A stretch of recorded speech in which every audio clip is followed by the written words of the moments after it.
ഇന്ന് നമുക്ക് നമ്മുടെ ഒരു കുഞ്ഞു ചോറ്റും പാത്രം കണ്ടാലോ. ഇത് കണ്ണപ്പൻ്റെയാണ്, പക്ഷേ ഇന്ന് അമ്മൂസ കൊണ്ടുപോകണേ, അവൻ പോവാത്തതുകൊണ്ട്.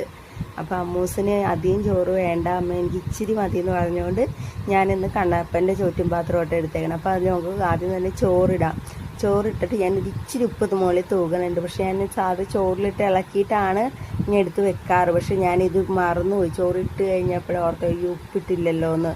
പിന്നെ കറിയായിട്ട് അധികം സാധനമൊന്നുമില്ല കേട്ടോ. ബീൻസാട്ടോ കറി ഉണ്ടാക്കിയേക്കുന്നത്, ബീൻസും ഉണ്ട്, പിന്നെ പാവയ്ക്കക്കറിയുണ്ട്. അപ്പോൾ ഇത് രണ്ടുമാണ് ഇന്ന് നമ്മുടെ കറി. അമ്മൂന് പിന്നെ പ്രത്യേകിച്ച് അധികം കറിയൊന്നും വേണ്ട. അപ്പോൾ അതുകൊണ്ടാണ് ഇത് തന്നെ വെച്ചാൽ ഇതിൽ ബീൻസ് മാത്രം കൂട്ടാനും സാധ്യതയുള്ളൂ. പാവക്ക കൂട്ടാൻ ഒട്ടും സാധ്യതയില്ല, അവൾ പാവക്ക കൂട്ടത്തില്ല. പിന്നെ കുറച്ച് മോര് വെക്കണ്ട്, പച്ചമോര് വെച്ചാൽ പിന്നെ വേറെ ഒരു സാധനം വെക്കണ്ട. അമ്മൂന് പച്ചമോര് ഭയങ്കര ഇഷ്ടമാണ്. പച്ചമോരും പപ്പടവും വെച്ചാൽ മതി, അല്ലെങ്കിൽ വല്ല മുട്ടയും വറുത്ത് വെക്കാൽ പ്രശ്നമില്ല. അല്ലാതെ വെജിറ്റബിൾസ് അങ്ങനെ അധികം കൂട്ടത്തില്ലേ. എന്ത് പാടുപെട്ട ഞാൻ കഴിപ്പിക്കണേന്നറിയോ. അപ്പം നമ്മുടെ കുഞ്ഞ് ചോറ്റും പാത്രം റെഡി ആയിട്ടുണ്ട്. ഇനിയിപ്പോൾ ഒരു കുഞ്ഞ് ടിന്നിനകത്ത് മോരും കൂടി എടുത്താൽ മതി. മോര് ഞാൻ അധികം കൊടുത്തു വരുന്നില്ല, ഒരു ചെറിയ ടിന്നിനകത്ത് കുറച്ച് മോര ഒഴിക്കുള്ളൂ. മോര് ഞാൻ പ്രത്യേകിച്ച് ഒന്നും ഇടണില്ല, ഉപ്പ് മാത്രം ഇട്ടാൽ മതി. അമ്മൂന് അങ്ങനെ മുളകും സാധനമൊന്നും മോരിലിടണ്ട.